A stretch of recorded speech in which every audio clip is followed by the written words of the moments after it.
makan saat bulan suci Ramadan di depan orang-orang yang sedang berpuasa. Fadorobahu, lalu ayahnya memukul anaknya yang tidak menghargai orang yang berpuasa. Wa qala limala hafizna hurmatan muslimin di Ramadan, dan ayahnya membenci.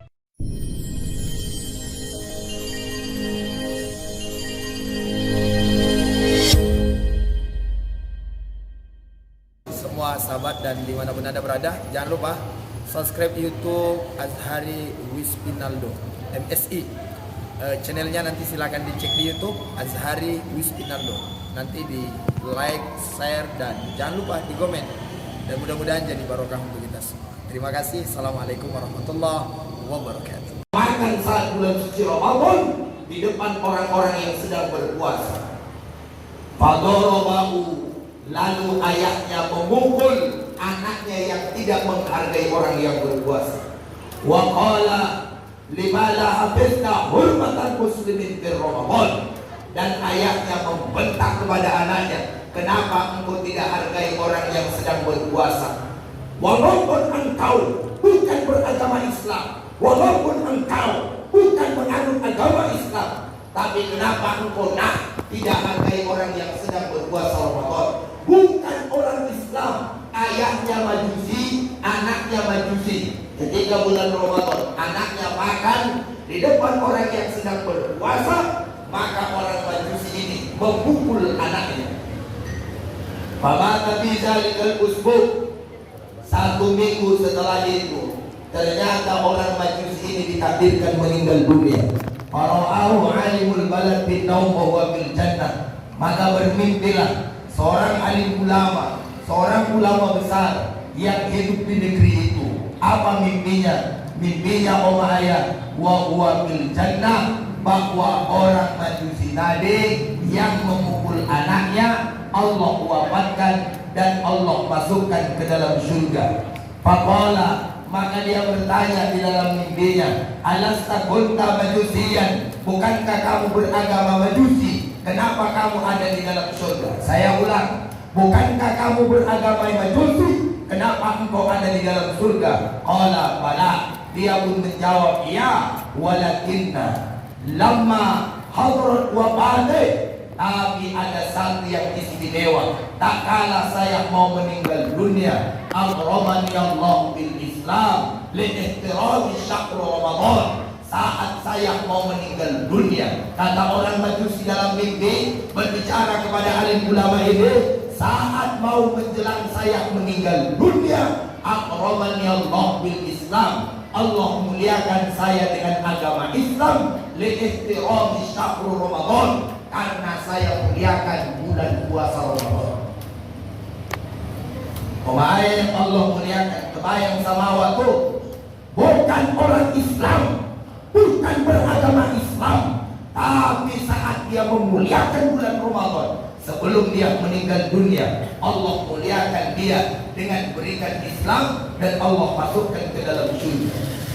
Awak kadang-kadang tapi tak disibuk lipat kain, tak disibuk itu koma, tak disibuk itu koma, dilipat kain kadang-kadang agama Islam, kitab suci Al-Quran, kiblatnya ke Ka'bah, santiaga itu rokok, santiaga itu makan, sedangkan orang sedang puasa dilipat kain. Di situ contoh apa? Samunya? Oh, saya ulang. Dilipat kain contoh itu di situ ada dua. Yang mana orangnya? Yang mana orangnya? Enggak, itu serius. Yang mana orang ini kok?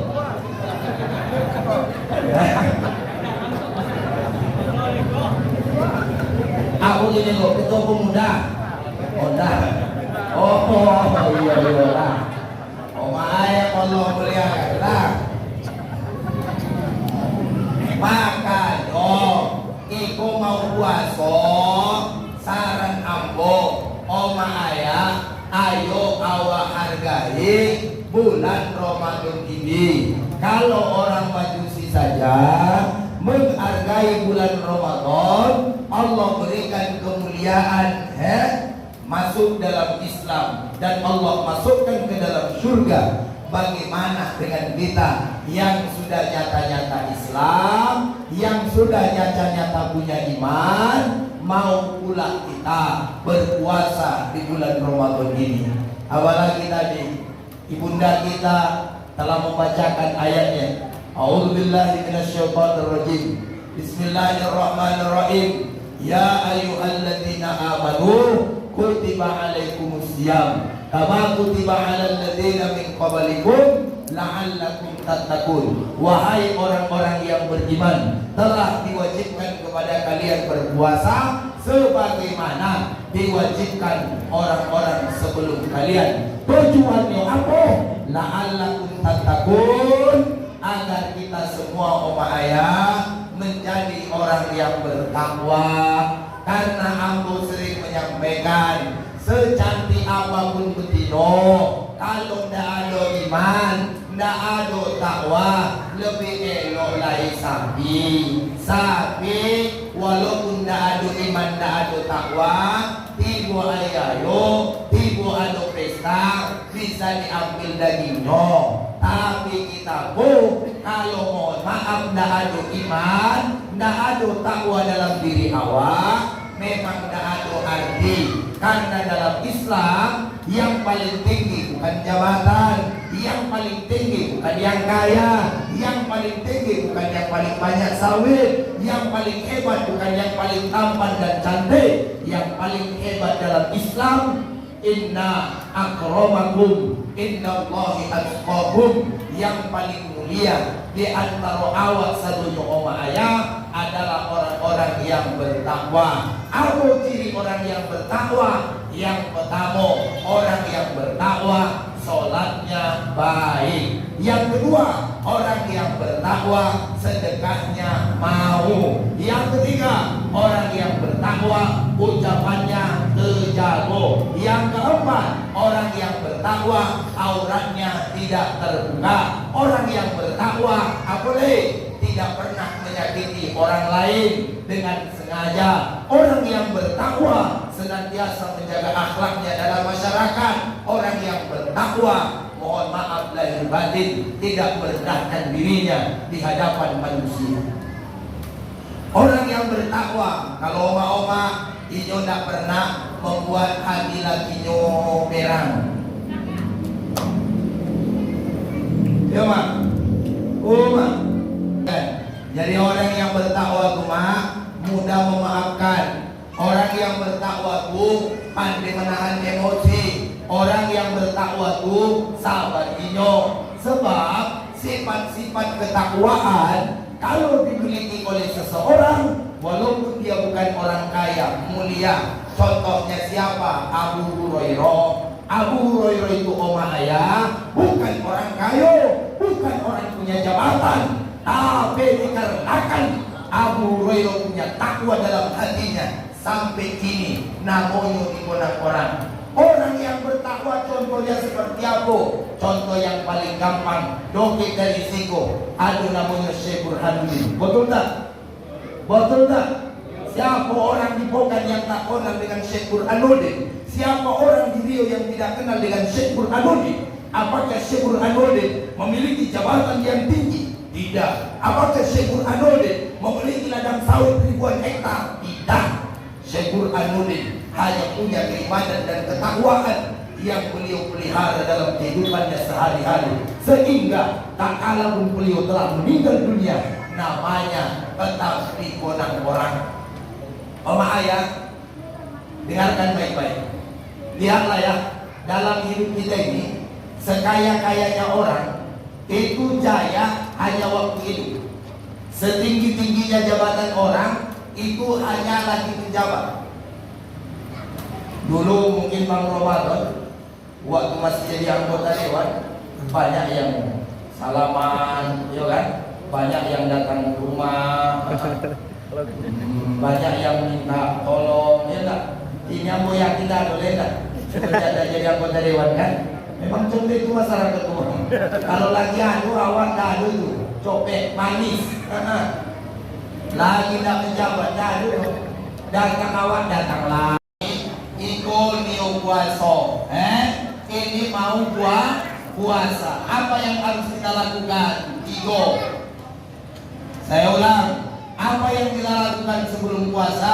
3. Pertama, minta maaflah kepada orang tua. Kalau masih punya orang tua, telepon. Alhamdulillah Bapak Ibu, saya sudah balik ke rumah orang tua saya. Saya cium tangannya, saya minta doanya, saya minta ridhonya, balik lagi saya ke Pekanbaru. Jangan sia-siakan. Yang punya orang tua, Ramadan pertama, Ramadan kedua, ambil cuti, ambil libur, jumpai orang tua, minta maaf. Kalau berlebih rezeki, bantu orang tua, kasih sedikit rezeki kita. Bila perlu, belikan mukena, belikan baju, belikan makanan, antar ke orang tua. Kan nanti lebaran Ustaz pulang, jangan tunggu lebaran. Belum tentu orang tua kita sampai ke lebaran. Selama mereka masih hidup, berikan yang terbaik untuk orang tua. Karena saya sering mengatakan di mana-mana, tidak akan mungkin kita jadi apa-apa tanpa doanya orang tua. Maka saya sering ditanya orang, mana lebih dipilih antara istri dengan ibu? Maka dengan tegas saya katakan, saya tetap memilih ibu. Karena cinta pertama dalam hidup saya adalah ibu. Kalau istri bisa diganti, kalau ibu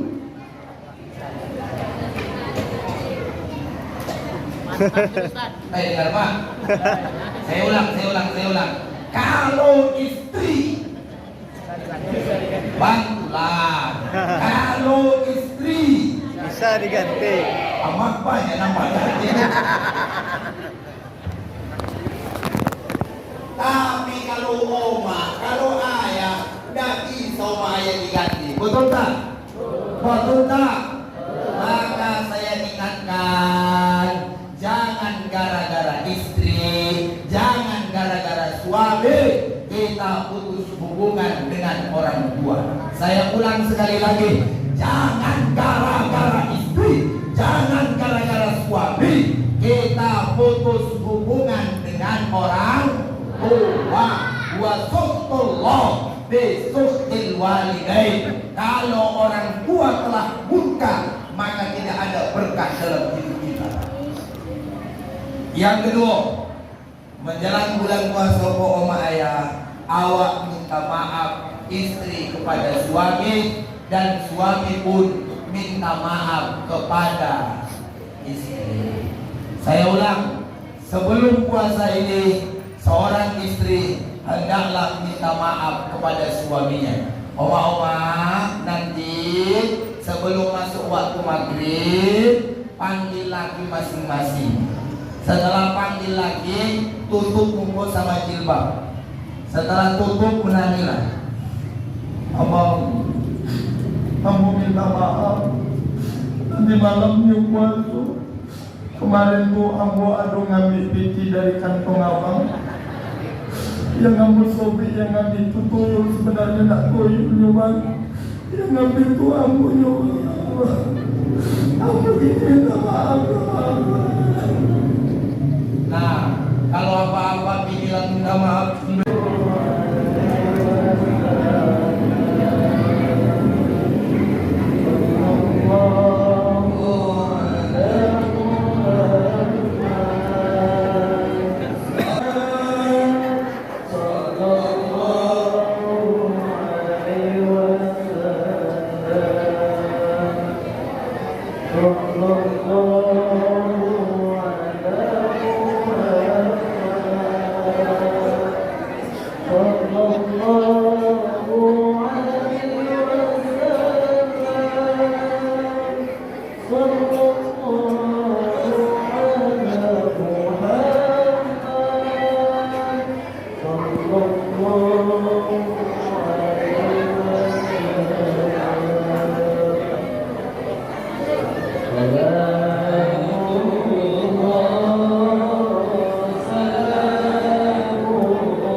boleh ngomong di luar kanasi.